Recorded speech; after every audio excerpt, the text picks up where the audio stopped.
Ladies and gentlemen, it's showtime. Come on!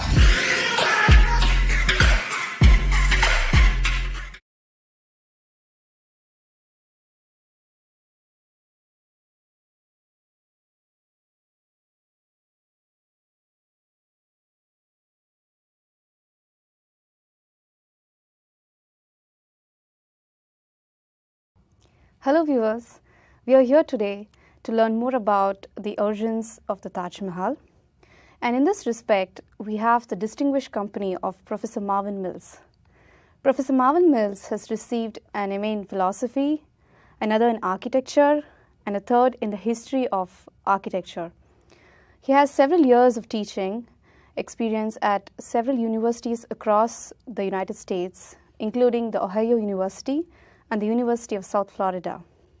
Apart from being an academician, he's also worked as a professional architect for several years, beginning in 1956 till the early 1990s.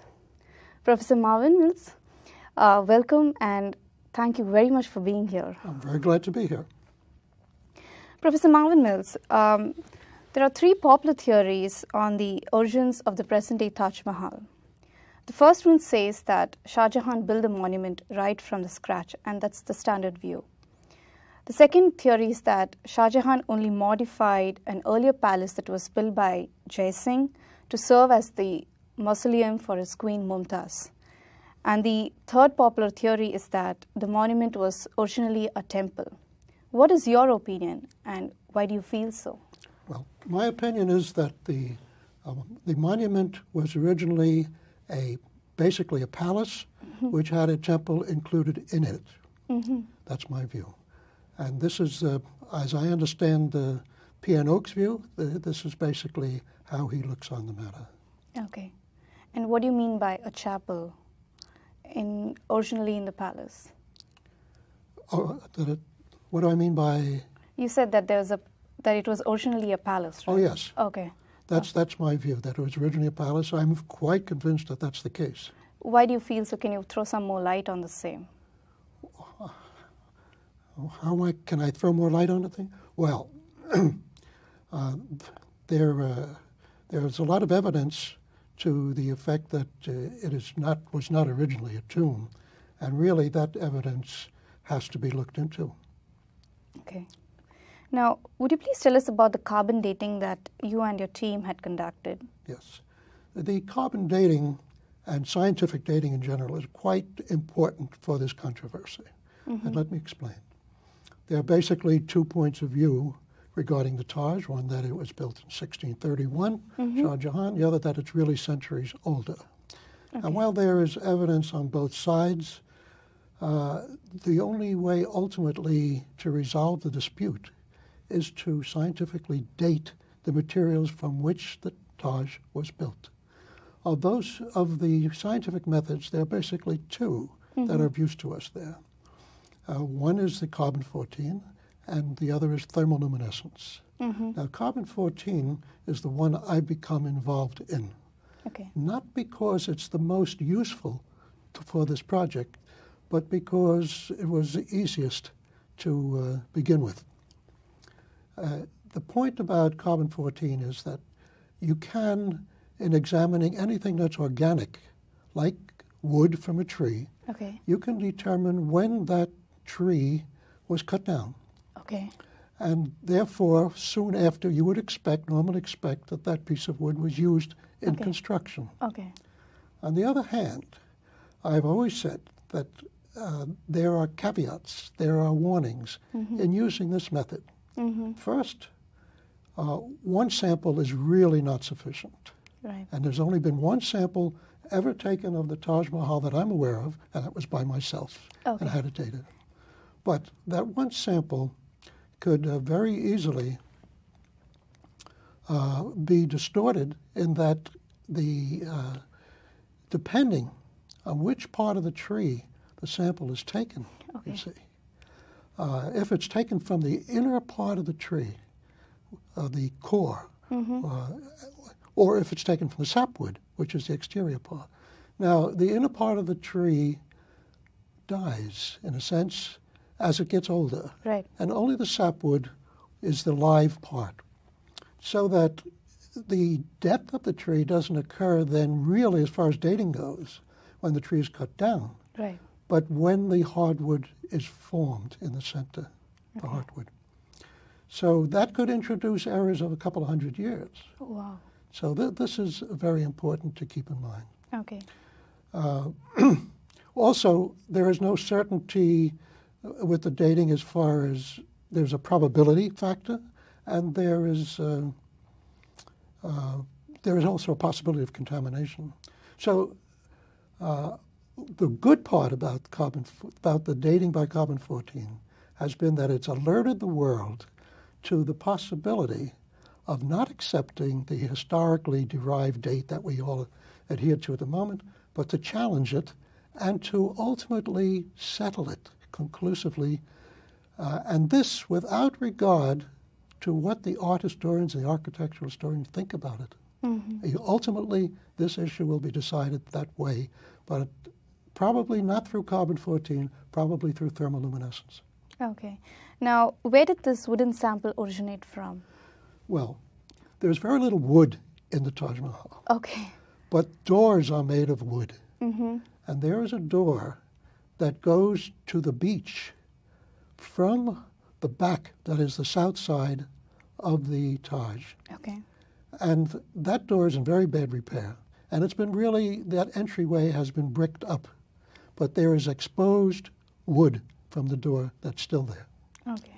So that wood was used. Basically, you would not want to use wood from a door because doors could be changed, you see, frequently. Right.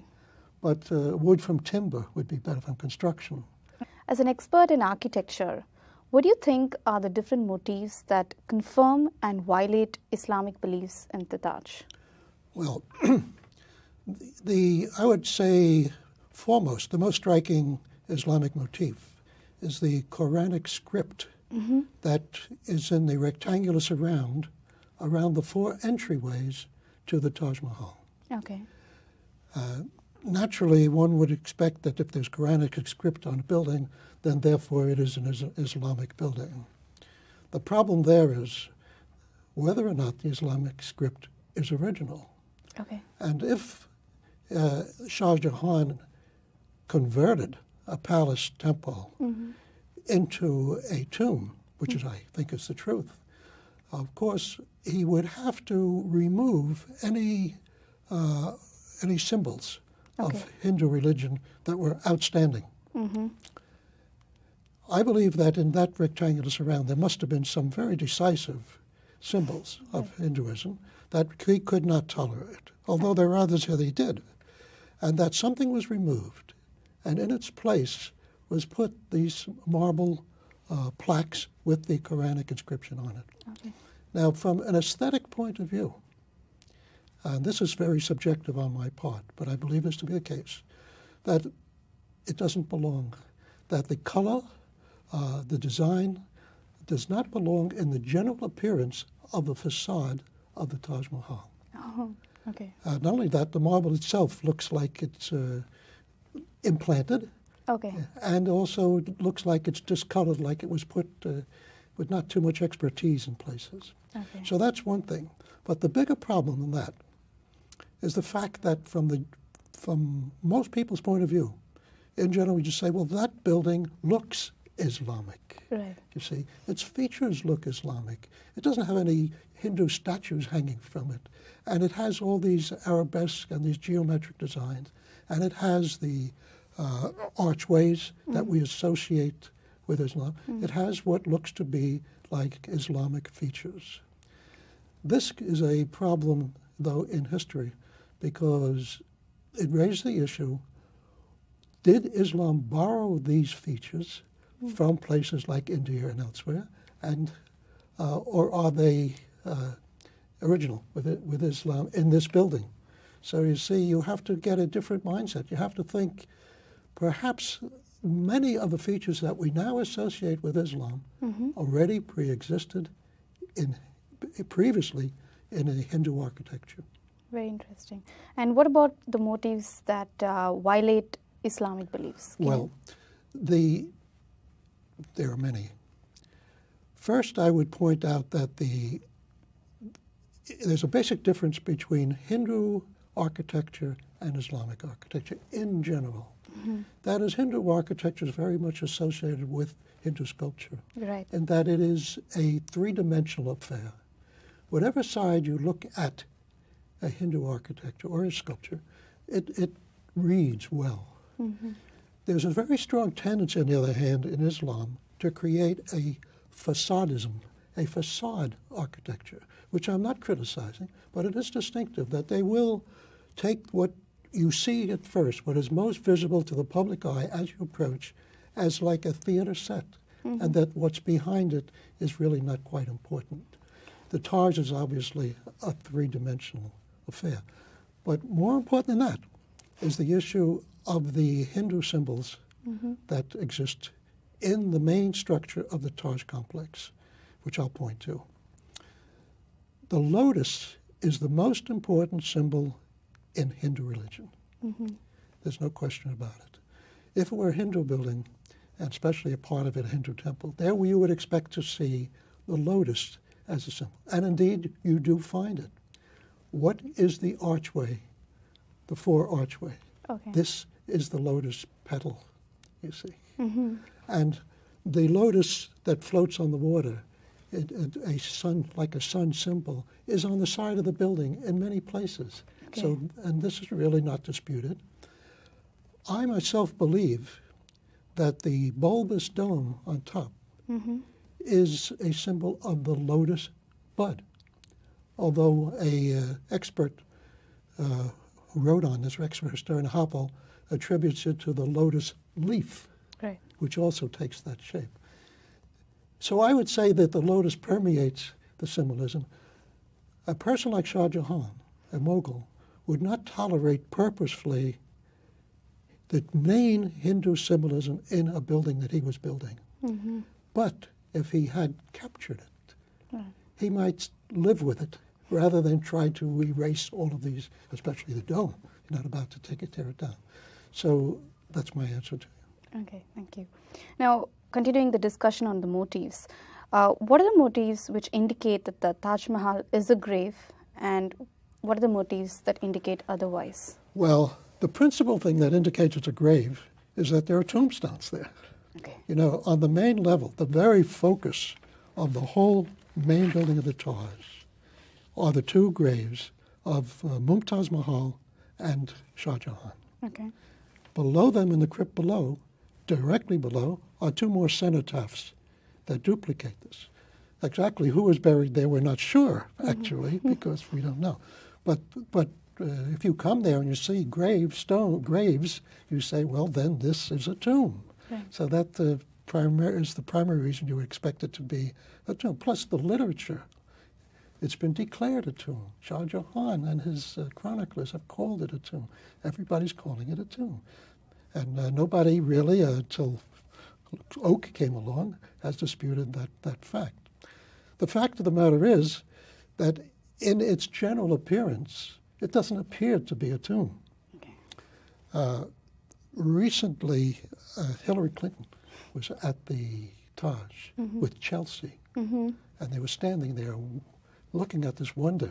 Isn't it marvelous, they said to each other. And what did Chelsea say? That's a beautiful palace. Okay.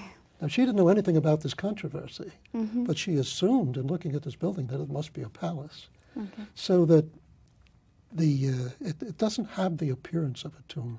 Okay. It has appearance of a palace. Okay. Tomb is a very sad, dismal affair, and a palace can be a very gay and uplifting type of thing. It's the latter. Okay. So you think that goes against the fact that it could be a grave? Yes. Okay. Now, there are 22 rooms in the rear, and the entire Taj complex, if you see, has around 400 to 500 rooms. Yes. Why would a mausoleum have so many rooms? A mausoleum ordinarily would not have so many rooms. That is exactly the problem. I've been in the 22 rooms that are down below, facing out on the Jumna, and they must have originally been quite beautiful. They're all in a row, and they were decorated with plaster and paint. The ceilings are gorgeous. You could tell they once were gorgeous. They are in a net type of sculptured fashion. They were painted, and they were obviously very cheerful, pleasant places.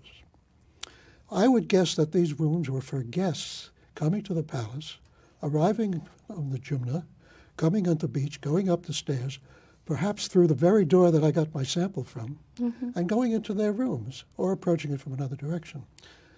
The other rooms indicate that this complex is for a very complicated reason, not just for burying a person.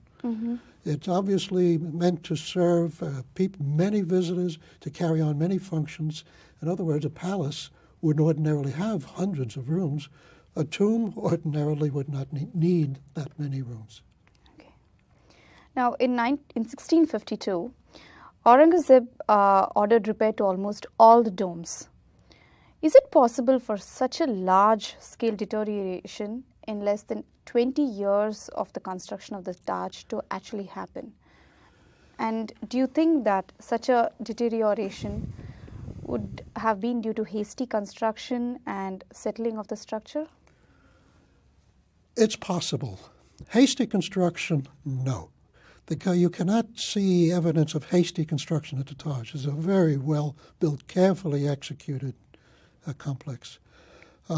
Settling, there could have been. But the settling, and there is now settling, by the way, that could possibly have happened. But you would have expected then not so much leaks in the roof as cracks in the walls, things like that would have occurred. Okay. This is possible. But I think, though, a more reasonable explanation would be that the building was hundreds of years old. And if your building is hundreds of years old, you're entitled to have a few leaks. Right. And that's the real explanation for it. Okay. So it's a matter of which is a more reasonable explanation. Okay. So you don't think that something that would have taken, would have been just 20 years could have... No, ordinarily you would not have expected anything to have happened in 20 years. Okay. No. Now, is there any other Saracenic building where the minarets are detached from the main building? And what is the purpose of these minarets on a grave? Well, this to me is a very important piece of evidence for those who support the Uk point of view. Okay. You know, of course, that mosques do often, not always, but they often have minarets, which serve an important function. The mosque does not have any minarets. Okay. And yet there are 4 minaret-like structures in front of the main Taj building, in front of and around it. Those minarets obviously do not serve, so-called minarets, do not serve the mosque, okay, which is a distance removed and architecturally is not related to it. It's related to the main building. Okay. So what are those buildings for? Those buildings must be more in the nature of watchtowers or of signal towers or of being lit up in order to enhance the Taj at night. Okay. Towers are not unusual things in Indian architecture, and this is probably what they were for. Okay. So you think that the absence of a minaret in the mosque next to the Taj could valid Islamic architecture? The absence of it? Yeah. Well, I would think that you would normally expect there to be minarets there, okay, attached to the mosque itself. Okay. Now, what do you think is the purpose of the Nakar Khana or the music house in a grave? My understanding is that it would be out of place in a tomb okay, such as this, that you would not have music in such a situation. Okay. And if it was really a music house, then it would be appropriate for a palace, but it would not be appropriate for a tomb. Okay. What about the community hall that is right next to the Taj? Well, what do you think was its purpose? You know, the Taj complex is symmetrical, right? And on one side, opposite the main Taj building, is the mosque, and the other is this community hall or whatever. They're both built exactly alike. One is a mirror image of the other because this is part of the symmetry. And yet we were told that this is a mosque on the one side, on the west side, and the other has a entirely different function.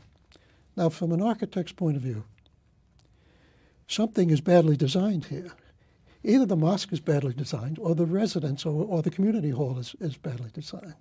But the Taj Mahal is not badly designed. It's the best, maybe the best designed building in the world. So this anomaly, this difference between the two buildings can only be explained, the sameness of the building can only be explained by the fact that they're both doing relatively the same thing, that they're both really residents for the palace and therefore looked alike. Okay. Now, also, can you throw some light on the presence of the treasury well in the Taj Mahal? What do you think would have been its purpose? Well, I think wells are very are important in India. It's a very hot place, and this well, I took a picture of it, and the pictures showed that there are levels of the well, at least 4 visible, maybe more, and that it could easily well have served as a place to go in extreme heat, and it'd be air conditioning, so you could actually stay there in the hottest part of the day or the year. Also, it's reputed to be Oak thinks of it as a place where treasure could be thrown in and hidden and put underwater, perhaps until the invader went. Or it could have been used for that purpose. But I'd have to say, too, that no matter what that building was about, a well would be useful, you know. So do you think its relevance is still applicable to a More grave? applicable, more reasonable that it would be part of a palace than a tomb. Okay, okay. If you see the approach to the Taj, it is dotted with hillocks that are raised with the earth dug out from the foundation trenches. What are these hillocks meant for? Well, let me explain my view of the defense of the palace. The palace has walls around it that are quite formidable, very high, very strong, and have a moat on their east and west sides and a river on their north side. In addition to that, the walls are in a medieval fashion. That is, they are straight and they are crenellated. If you remember Middle Ages, that's how they made their defenses. You get up on top and you shoot your arrow and so on. But by the time that India was invaded by the Mughals, 1526 is when Babur had his victory, he was using artillery. So by the 17th century, another 100 years later, artillery is well established. And when you made fortified walls, you didn't make them in the medieval fashion. You would make them in a zigzag triangular fashion with little triangles with artillery pieces. And this is the way 17th century cities or palaces or fortified areas were fortified. Okay. So it's an antiquated system pointing to an earlier time of construction. Okay. So the hillocks are another part of what I consider the defense of the original palace. Okay. That is, to keep armies from coming quickly and attacking, and to keep them, they would have to have these obstructions, which would be in their way and keep them from attacking the fort, the palace. That's so the hillocks in the time of Shah Jahan, he had a different view. He wanted to show off his tomb. Okay. So he wanted the hillocks down. And this was no longer a fortified palace. It was a tomb, so he wanted the hillocks down, so they were removed. Okay. Professor, what would be your 5 key questions to the proponents of Shah Jahan built a Taj Mahal from the scratch theory? Well, the 5 key questions, I have at least 5, that the... Why is it so that we've already mentioned this, why this complex, hundreds of rooms and so forth, and why this apparently functioning palace, if you examine it, why is it built that way, and yet we think of it as a tomb, and yet this is one of the greatest pieces of architecture in the world. So there's this contradiction here.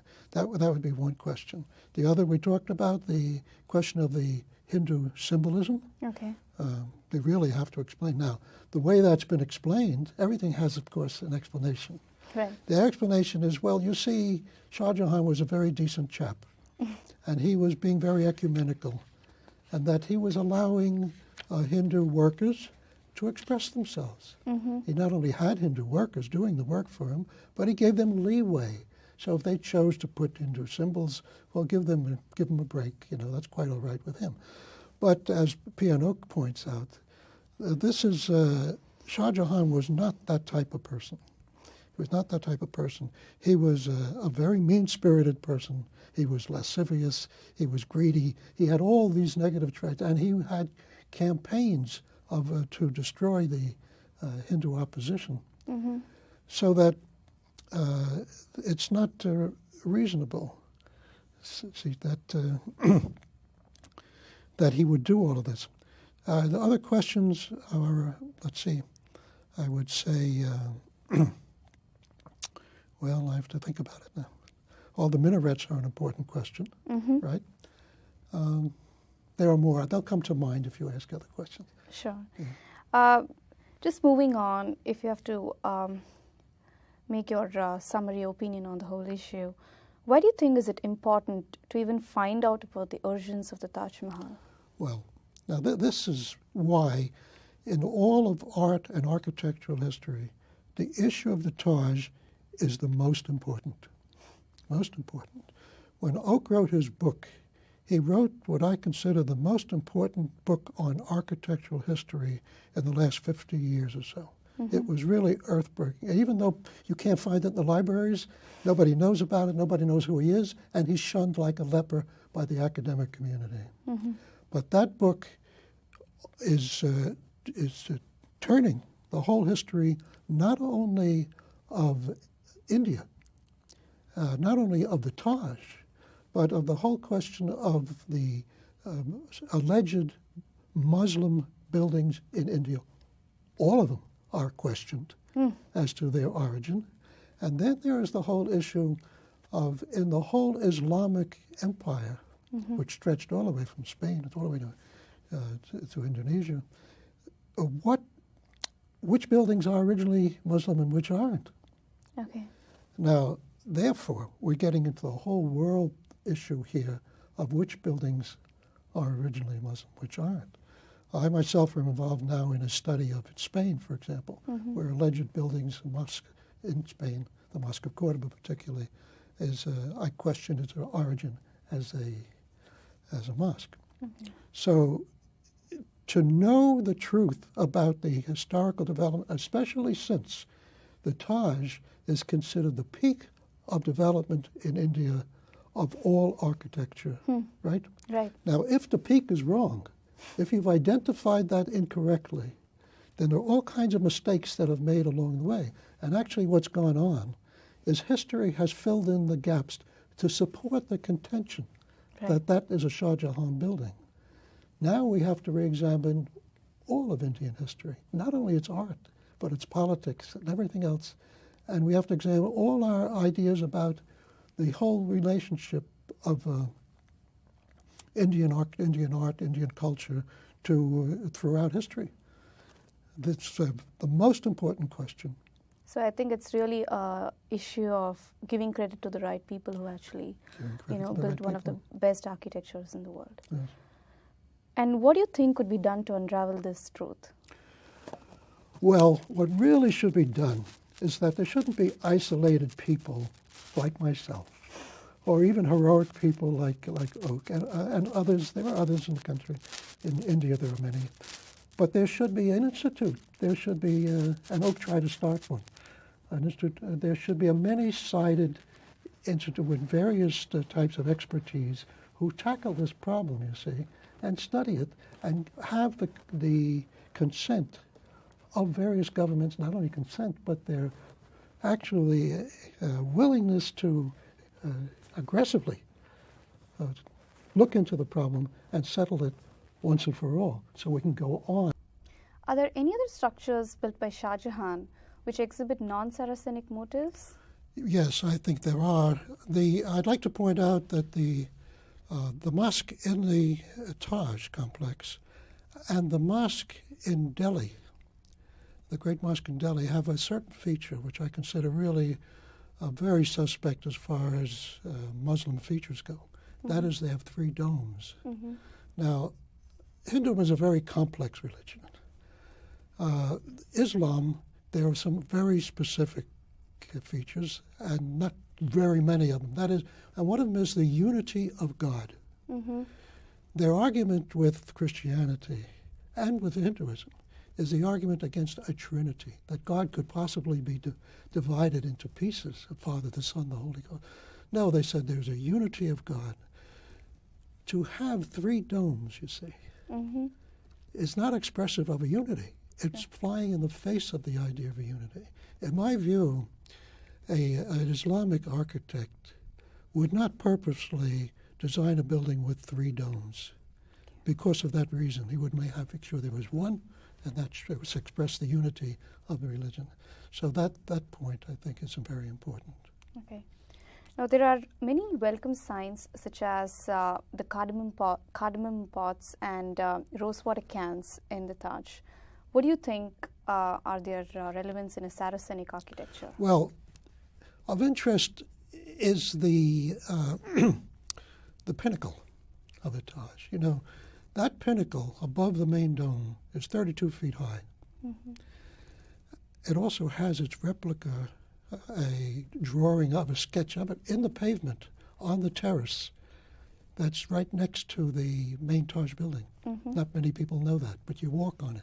It's right in the sandstone terrace. Now, a Muslim pinnacle is ordinarily a spike, a very simple spike.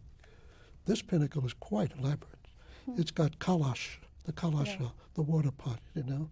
It has mango leaves. It has a coconut. And it has